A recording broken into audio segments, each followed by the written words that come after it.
We got Patrice O'Neal back on the line here. This Kramer thing is just taking over the show today. It's a huge story.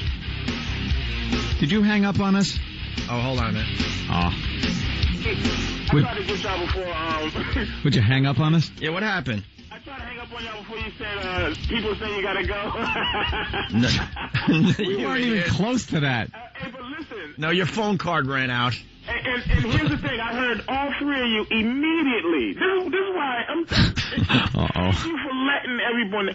Every white person is racist. This is why it's a good thing that Cosmo Kramer, because the first thing Opie goes is, he's lazy. And then Anthony goes, his phone probably got cut off. And then Norton goes, I like to talk to him on a balcony. So, that's right. Oh, my God. Shut up, Norton. So, the Cosmo, here's what makes me sick about white people, right? Black people are the only people. Now, look what Mel Gibson, as soon as Jews, they muscled up Braveheart and The Godfather when they thought for a second that they were saying some anti-Semitic stuff. No one but white people are the only people that are in charge of black people's upsetness about the word, the N-word. Now you got black people saying the N-word.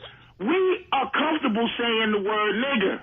We're comfortable with it. We live with it. It doesn't mean anything to us anymore. And some people take that as some type of, oh my God, this is horrifying. But some people like me go, white boy, say what you want to say, man. I'm better than you and better than your stupid words.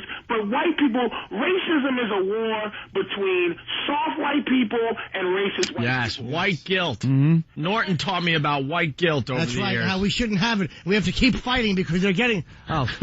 It's not what I meant. Hey, can we go back to the Kramer audio from Letterman? Patrice just said something that made me, I forget what I was going to ask you, Patrice. Yeah. You raised a good point. All right, let's get back to the audio. It'll come to you, Jimmy. Kramer on Letterman last night. We're almost done here. Michael, let me interrupt here for a second and ask a question about had the people doing the heckling or the people who were not paying attention, had they been white or Caucasian or any other race, what would have been the nature of your response then?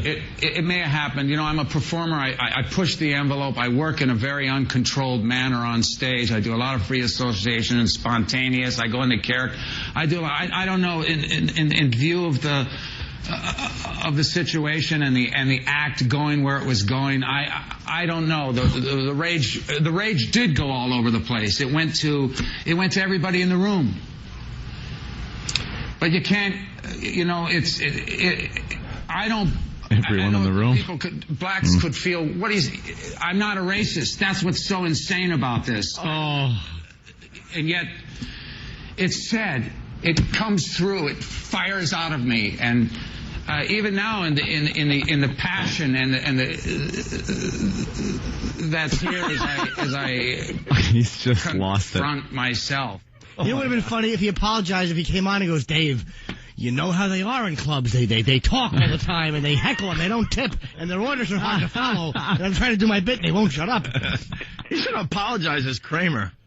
Yeah, that's what people wanted. That would have been fun. They wanted Kramer. The thing is this, white people are stereotyped all the time. It's not just black. How do you think it feels like whenever there's sunshine or good things happening or joy, people go, must be a white man around. How do you think we feel having to deal with that? Whenever there's a smile on a child's face, that's a lot of pressure. Where's the white man responsible for this?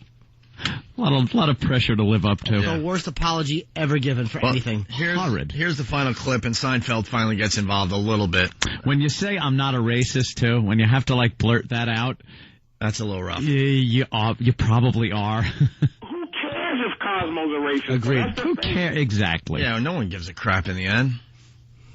He's just trying to, save his reputation so he gets some more projects. It's like no one is surprised except for white people who live in their goofy little lie that none of you are racist. All of you are. Hold on, but you are too, Patrice. I thank God. All right. I have finally made it where someone could, I want to be called a racist. That makes me feel like it's all equal. I believe everyone's a bit racist and everyone's a bit hypocritical. I'm not a racist. I just find blacks to be less enjoyable than my white friends.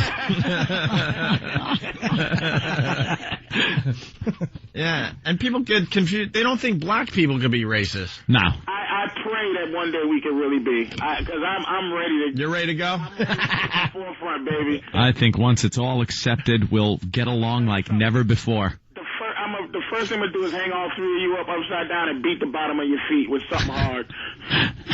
Wow. I know, our perfect pink feet. Hey, I've been writing it down. I'm ready. All right. Yeah, Patrice has a list he's got to get to. I'm ready, baby. And he doesn't even want to do that to hurt us. It's just a sexual thing for him. Maybe you can hang us on a swing in your bedroom, creep. My fault. I didn't finish, and also I want to tickle you. All right, let's get into the last clip here. Seinfeld getting involved near the end. And having apologized, is there much more you can do, much more you would like to do? You should have done a I just plug. have to do personal work.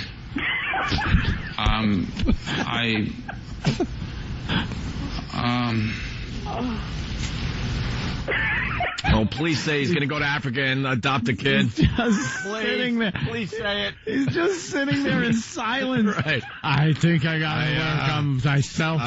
This is what you're going to... rehab! I'm going into rehab! Clear. Takes care of everything, though. But has he go ever to rehab.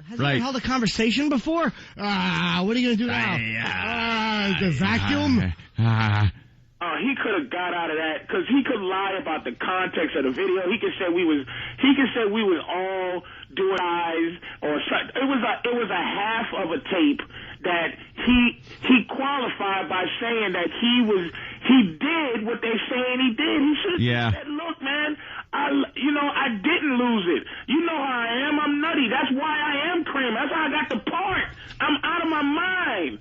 And that didn't mean it like that. He could have got away with it, but this dummy, and that's another thing, let me explain something to you, that Sinbad and Michael Richards, and I'm not saying Sinbad is not black, but I'm saying that these are the two most irrelevant racial guys you will ever see. Neither one of them have ever talked about race in their life in public. Now they're in charge of this situation. And Dave Letterman, and none of these guys, Jerry Seinfeld, none of these guys talk about race, and they putting pressure on Kramer for what? To give money to some black cause, to the NWA?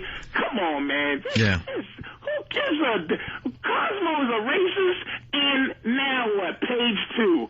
What's next? Yeah. All right, here we go. I'm still reeling from this. It's just been a few days. I don't know yet. Jerry, is there anything you want to say to Michael here? I know Michael many years, and I know how he works on stage, and none of that justifies what happened. But I've been talking to him today, and he's someone that I love, and I know how shattered he is about this, and he deserves a chance. And that's why I wanted him to come on. He deserves a chance to apologize, and that's all he wanted. And thank you for letting him. Oh, my pleasure. Thank you very much, Michael. I appreciate it. I know it's difficult, and I certainly hope you don't have regrets about being on this show this evening. Thank you. All right, take care. And then he just kind of sat there looking stupid. He is a dud as a human. I will say this, though. I respect Seinfeld for bringing him on, because I think that was partial season 7, but partial since What's Seinfeld got to lose in that situation? And Letterman handled it well. Looks like a peacemaker. Yeah. You know? And Letterman ate that up. You kidding? Do you think when Seinfeld walks up to Letterman and goes, "Hey, I'm thinking about, maybe we get Michael onto the show." Yeah. Not only do you get Jerry Seinfeld, who rarely goes on TV these days, you get Michael Richards. You get the biggest story in the news, entertainment-wise, and you're gonna have both of the guys on? Yeah. Hell yeah, you say yes. That's just like us going on Leno. And they're going to put Sinbad on stage without a shirt and let Michael Richards yell at him. Give him a good scolding.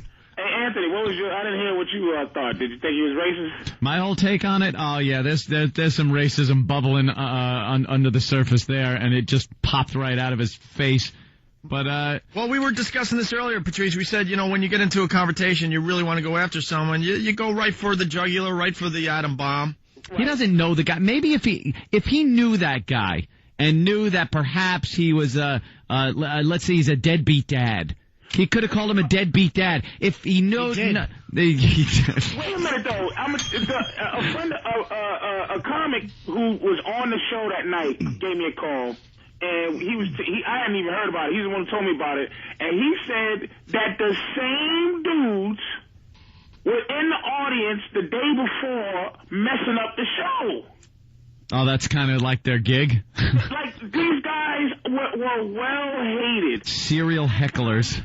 That's great. Could have been like trying to be the hero to every comic who had to deal with these dudes. And the dude made me mad on the tape where he goes, that is uncalled for. That was unnecessary, man. Yeah. And I was like, dude, let him do what he got to do. And the saddest thing is Michael Richards didn't get off stage until somebody called him a used up has-been who can't get on movies and who can't get TV work. Yep. And that might be really the crux of it, is that poor Kramer can't get a job. Yeah. And he's just mad at everybody, dude. And now he's got to go on the apology tour to have any shot with Hollywood. He's like, what did Fred Mertz do after I Love Lucy? He is the Fred Mertz of our time. He called Louis Armstrong a coon in the middle of a cigarette commercial on what's his name, on the Milton Berle show. Yeah, I want to tell everybody to smoke Lucky Strikes, and I'm sorry about what I said. During a Lucky Strike commercial. Hey, he had to go on talk shows and smoke Cools to prove that he didn't mean it. Me and Desi used to hang out, and yeah, he's a PR. Yeah. He's one of the swarthy mud people. I think, light up a Lucky and share it with a black man, but just don't let him end-lip it. Oh,